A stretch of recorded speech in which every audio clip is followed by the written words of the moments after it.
This is New Jersey. I know Bruce will hang in there with everybody. I'm Dennis Bailey. I'm with the Monmouth County SPCA. What we're doing here, we're putting this into the pet pantry for people to come to get food for their animals during this time, with everything that's going on. It's been wonderful. I mean, people are very generous, and it's like we have some of the trucks have been going up to the different towns, street by street, and for people that need the food that can't get out, because that's the main thing. Is some people are just stuck where they can't get out. So if you go from door to door, at least that way you're going to be able to see what they need and what they can use. Yes, we're loaded now. We loaded early this morning so we can get an early start to get out there. Okay. I guess we'll get going then.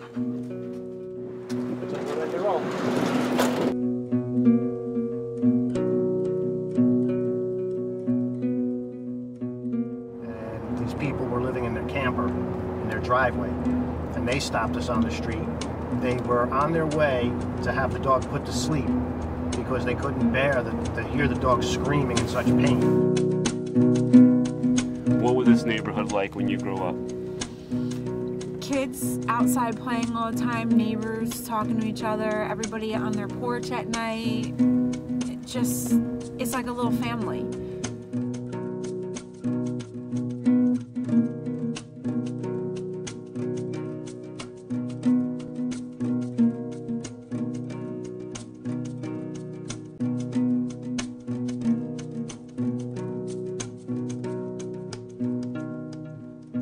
And you came all the way from Oregon to help out?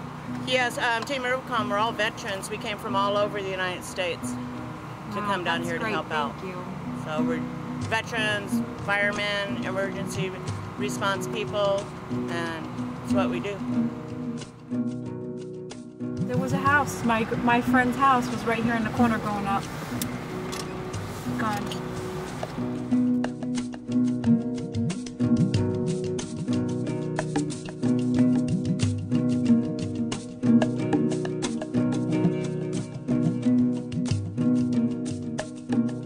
I am Ron Krause. I live on Brook Avenue. Last house that is actually able to go in and retrieve items. Unable to live here. Storm began that Monday.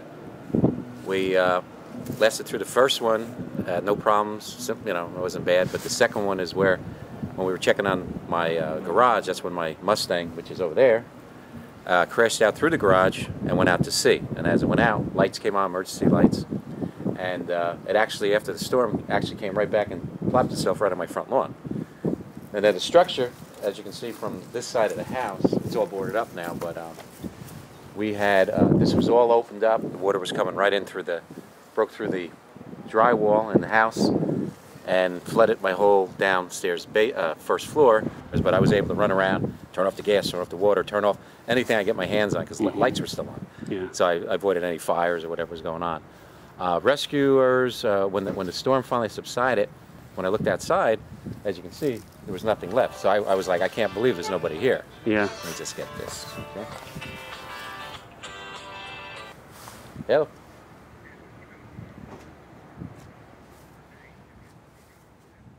What's it like to see your neighborhood gone?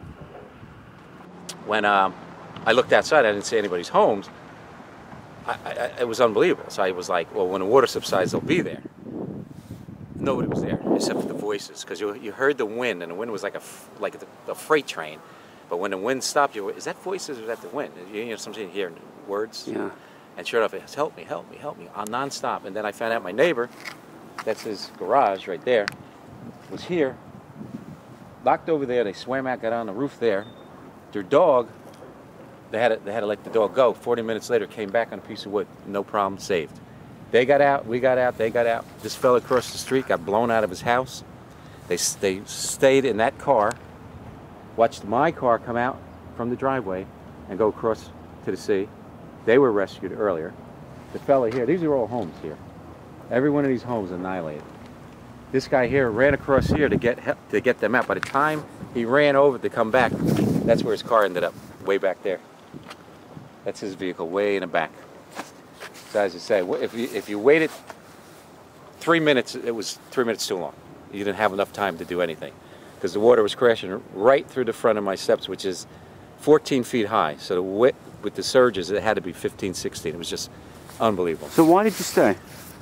I've been here 3 years. The first storm, we stayed, and we were able to do things. Second time we left last year with Irene, and again it was just the basement.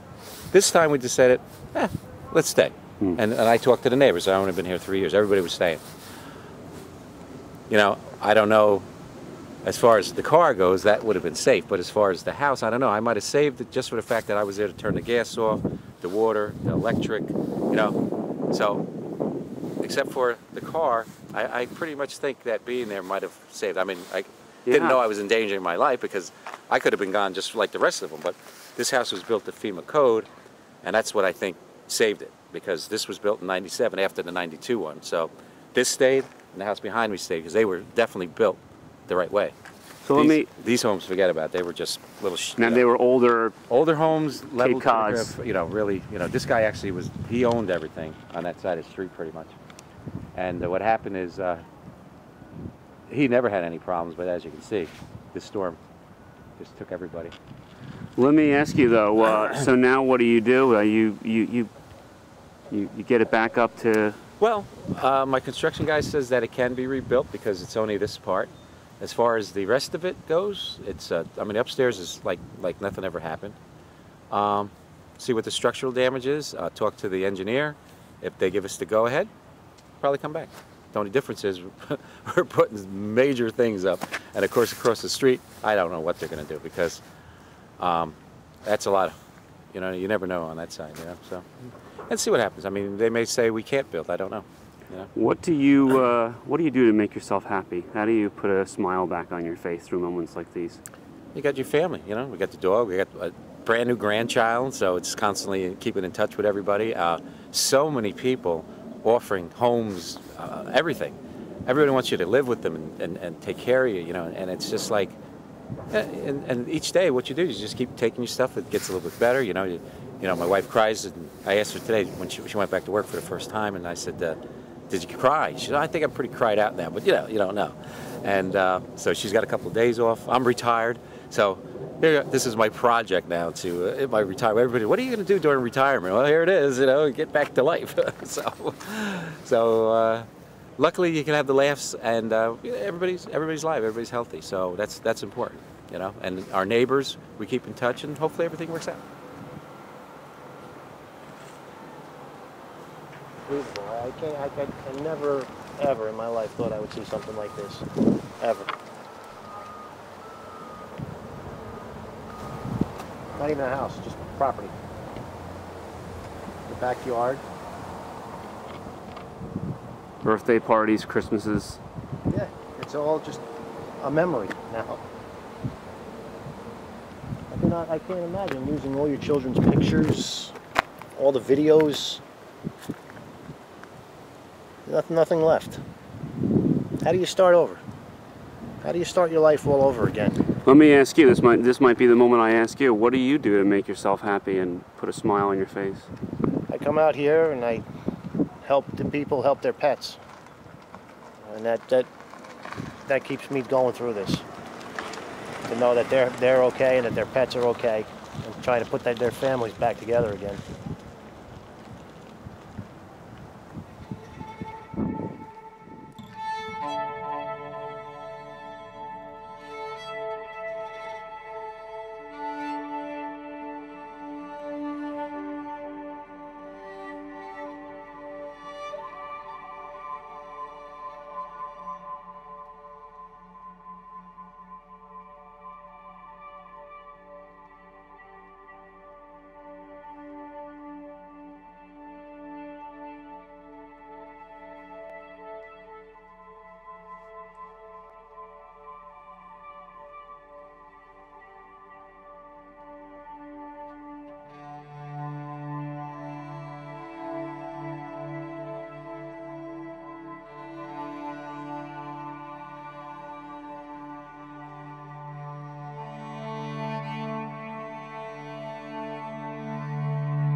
husband bought a home on Brook Avenue. I was raised there since I was 5 years old.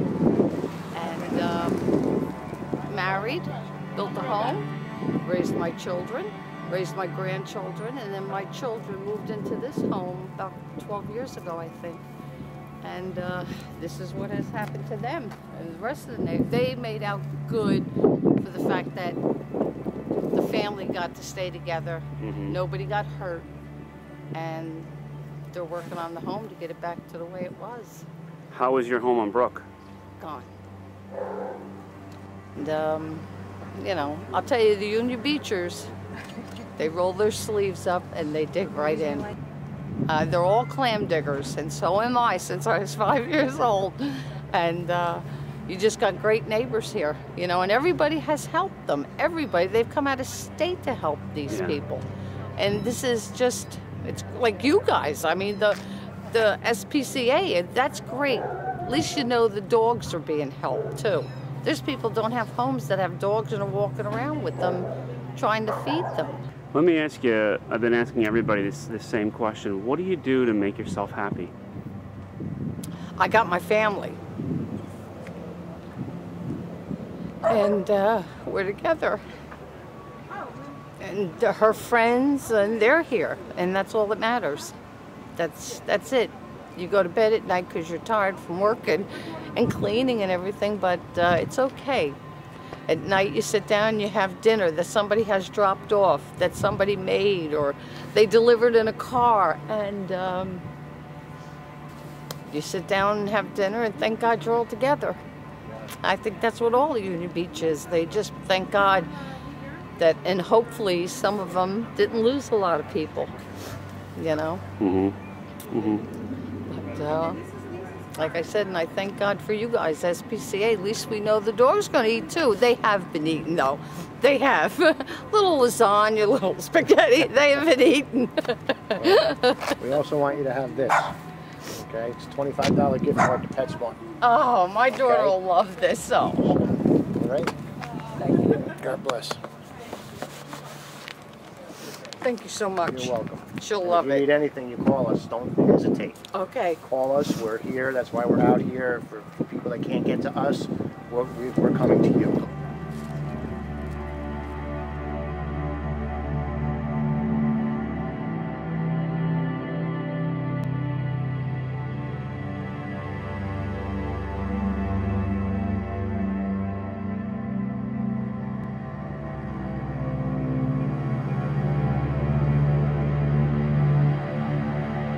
So, you know, it's a hard situation to deal with, but knowing my family is safe and sound, that makes me smile. See everybody out there helping out as much as they can, process going every day, seeing things getting rebuilt, put back together. That's what that makes me happy. I go home to my animals. That's what makes you happy. And you go home to them and you say, you know, like I chose them. And I go, you know, and that's the whole thing. It's like, you know, how fortunate, because everyone teaches you something. Seeing the people that actually lost their homes and are coming here and helping and donating stuff themselves, that puts a smile on my face because, you know what, we're strong. We're going to get through this and we're coming together as a community. How blessed can you be? So, you know.